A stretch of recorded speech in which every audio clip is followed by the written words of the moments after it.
Hello, friends. Welcome back. Coming in at the last moment, rising from the dead. I've been missing in action to deliver UFC Macau picks.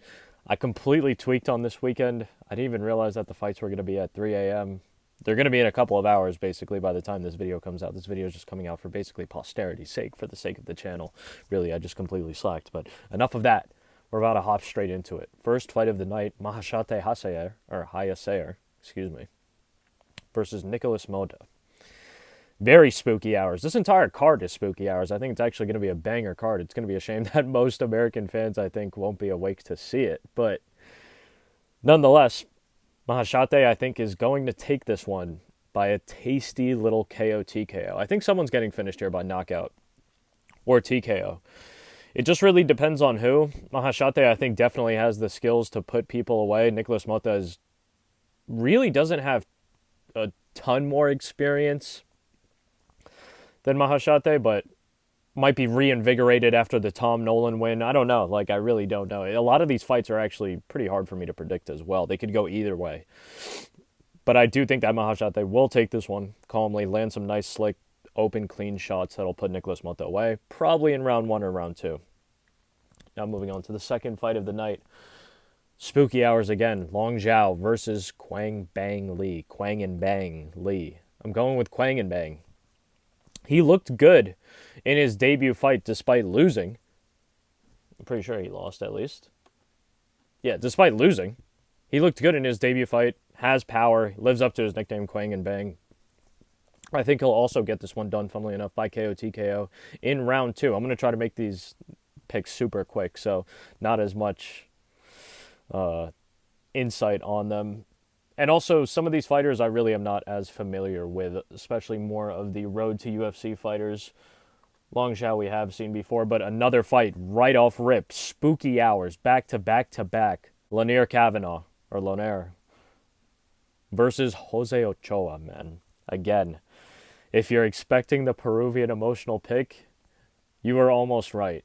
You were almost right. But it really wasn't even fully emotional, and I kind of always say that with the Peruvian dudes, man, but Jose Ochoa, before we get into Lanier, Jose Ochoa is a savage. He's low-key a savage, actually, and low-key very well-rounded, actually. I really like his kicks. I like his striking. He will go for submissions if they present themselves. Some unorthodox submissions and unorthodox positions as well. I really like that. Tries to finish fights, is undefeated himself. Maybe, I mean, it's not even maybe hasn't faced the same level of competition. They actually have faced kind of similar levels of competition. But just from the eye test, I will say Lanier looks a little bit better. That's the spookiest fucking part about this. Lanier looks a little bit better. I think he's a competent enough grappler that he's not just going to get, taken down, controlled, and tapped by Jose Ochoa. And his striking and movement on the feet is just super clean. It's different. It's a little different. It's a little different in a spooky way. It's fucking terrifying, man. I don't think that Jose Ochoa is going to get finished here. I think it's actually going to be kind of a back and forth fight. I think it's going to be a competitive fight, a very competitive fight, and I'm going to be rooting for Jose Ochoa. I just think Lanier is a legitimate prospect with skills to back up that mark, that branding. And I think he's going to get it done by decision. Very calmly. Very calmly. Moving on to, again, it's fucking spooky hours. This card is spooky hours. UFC Macau is very spooky. Carlos Hernandez versus Nyam Jargal Tumen Dembarel. Spooky fucking hours here. I think Carlos Hernandez, despite his recent losses, is actually a decent enough fighter and pretty well-rounded. It's just the dudes he fought recently are very, very good. Very, very good. I think that also stylistically, this matchup, especially early on in the first two rounds, it doesn't favor Carlos Hernandez. Unless Carlos Hernandez can get some wrestling going before the barrage of strikes comes from Nyam Jargal, it's going to be fucking spooky. Nyam Jargal starts strong off rip. He throws with everything he has when he throws punches, and it gets spooky. And sometimes he can latch up submissions that just he finds for real, and he can threaten with them. His grappling isn't the strongest. I do think Carlos Hernandez is probably a better wrestler, better grappler than Nyam Jargal, but there's also a decent little, I think there is a decent size difference between these fighters, if I'm not mistaken. Actually, no, it was a reach advantage. That was the thing I was mistaken about. Yum Jargle is going to have a reach advantage here. That really does help him, and especially his style of fighting. He's going to try to get Carlos Hernandez out of here really early, I think, and I think he will be successful. I'm going to go with Yum Jargle by round 1, KO TKO. If that does not happen, I could see Carlos Hernandez winning a decision, obviously, but more specifically, I could see Yum Jargle winning maybe even the first 2 rounds, maybe even putting Carlos Hernandez in real spooky hours danger, like possible finishing sequence, and then gasses out. Gasses out. Carlos rallies, maybe even gets the submission. That's what I think could also happen, and that would also be very spooky. But Yum Jargle, round 1 KO TKO is the pick. Moving on. Zhao Fang versus Ming Shi. I wanted to pick Ming Shi because I was looking at some of the people she fought, and I was like, like, maybe she's better than it would seem, but I take that all. I don't take that all back, but I do think that Zhao Fang is going to win this fight. Massive size difference, and I do think a discrepancy in grappling is going to decide this fight for Zhao Can. Simple as it is, really. Very quick one. Moving on to a fight that I actually went back and forth on. Again, spooky hours here. The last one, not spooky hours, but this, Kiro Sahoda versus Dong Hoon Choi, is fucking crazy because Dong Hoon Choi is very tough, has some sneaky power and actually sneaky little combinations that he can string together that look very clean, that involve punches and kicks. Does throw some nice leg kicks, and it will work, I think, well against a tall, lankier dude like Kiro. But Kiro is actually more of a veteran than his record would entail. He's had an extensive amateur record. Fought some decent dudes, not the best dudes, fought some decent dudes, but his style, I think, is very good, especially against a dude like Dong Hoon Choi, who gets hit. Dong Hoon Choi gets hit and he wears damage visibly. Kiro is a volume kind of guy, a volume striker, a very clean volume striker, and he can actually fight in close quarters. He throws a lot of nice little knees and elbows in the clinch when people try to take him down or push him up against the cage. I think all of that's going to be in play here. I think we're going to see it. I'm going with Kiro Sahoda by decision, very calmly, very calmly. Moving on. Again, one that's tough for me because I think that these guys are, we could say good, talking about Su Young Yu and Balgin Genesuli. These guys are good, but watching a little bit of tape, especially the little bit of tape on Balgin Genesuli that I could find against the opponent that it wasn't exactly like impressive. But once you dive deeper into Su Young Yu's record, he also hasn't fought like extremely impressive guys as well. It's a little bit of a rough one here, and this is one where there is a big size advantage. Balgin Genesuli is a big bantamweight, especially in comparison to Su Young Yu. Oh, God. I had my mind set ultimately on Balgin Genesuli, and I think I'm going to stick with that, actually, just because of the size difference. I think that as long as Balgin can stay on the feet, he might have a slight edge in striking, just the slightest little edge. Maybe not, though, because I forget who it was, but it was an opponent who had like an 8-14 record, and that dude was actually rocking Balgin at some times, and it was not pleasant to watch, and he was much smaller. It was a similar size discrepancy as this fight will be. Damn. I'm still going to ride out with Balgin by decision, though. That might be spooky. I might be completely wrong. Moving on to a fight that should also be another juicy finish. I do think there's actually going to be a decent amount of finishes on this card as well. Ozzy Diaz versus Mingyang Zhang. Mingyang Zhang, we meet again, man.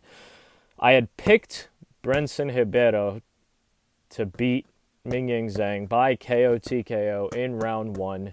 It was a spooky, not a very long fight. I think it did end in round 1, actually, fairly early on, but there were a few back and forth moments. There were like 3, maybe 4 big sequences. There was either 1 or 2 sequences early on where Mingyang Zhang had landed big shots on Brenson Ribeiro, and it was spooky, and people were like, oh shit, oh shit. But then Brenson came back, cracked the fuck out of Mingyang Zhang for the one time, and then the next big sequence was Mingyang Zhang smoking Brenson Ribeiro, man. He does have power. He's been winning fights. he is a bit of a chaotic brawler, and that might help against a dude like Ozzy Diaz, who might try to use a little bit more athleticism and timing, but we'll have to really see. We'll really have to see. I'm going with Bing Yang Zhang by KO or TKO in round 1. Moving on, Volkan Ozdemir versus Carlos Ulberg. Whoa. Actually, a pretty good fight here. I'm going with Carlos Ulberg. Volkan Ozdemir has looked good. I'm not trying to shit on multiple people here, but I think Carlos Ulberg would look equally as good, if not better, against some of those opponents, is what I have to say about that. I could see Carlos Ulberg actually clipping Volkan Ozdemir early on, or maybe in the second round. I'll actually say the second round specifically very clean, with just like a straight, maybe right before a body kick or a body kick right after, leads to a finishing sequence. I can see Carlos Ulberg finishing Volkan Ozdemir. And I think that will actually be the final pick. I was kind of mulling it over in my mind last moment, but Carlos Ulberg by round 2 KO, TKO. Moving on to Kong Wang's first real test. Kong Wang versus Gabriela Fernandez. Gabriela Fernandez is very strong, and I think that she does have a chance in this fight. But when you think back on previous fights and her opponents, and opponents that she's went to war with, like, it's kind of spooky. Kong Wang is still very untested. Victoria Leonardo was there to be knocked out. She was fighting. She was matched up against Kong Wang to be knocked the fuck out. That happened. I want Kong Wang to be the next big female superstar as well, knocking chicks out left and right. Trust me. But that may have been just a very favorable matchup. This fight may easily go to decision. I do think Kong Wang will take it. I think that she will at least be better than Gabriela on the feet. And Gabriela shouldn't really be able to get a hold of her. Shouldn't experience too much trouble in the grappling department from that aspect. Kong Wang by decision, the official pick. Moving on, Kenan Song, or Song Kenan, versus Muslim Salikov. And now I'm just thinking to myself, am I really picking Muslim Salikov again, man? Muslim Salikov, I was so confident that he would smoke Randy Brown, right? And that fight got postponed. When that fight got postponed, it put it in doubt. I'm going on just a schizo rant here. I think Muslim Salikov definitely has the potential to win this fight by decision. That is ultimately going to be my pick. But Song Kenan, or Kenan Song, I've heard both. That's another thing with the Chinese names in the UFC shit. I've heard both. They write them down as both. Like, for Kong Wang, I'm pretty sure they had her billed as Wang Kong beforehand. But, again, I digress.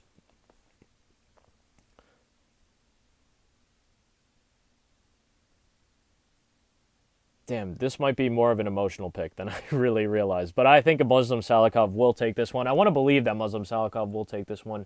Kenan Song has enough power to finish Muslim Salikov, definitely. I think that some people are overlooking that. I don't think that he's going to be as lethal as maybe Randy Brown was able to be when he fought Muslim Salikov. And Muslim Salikov, on points,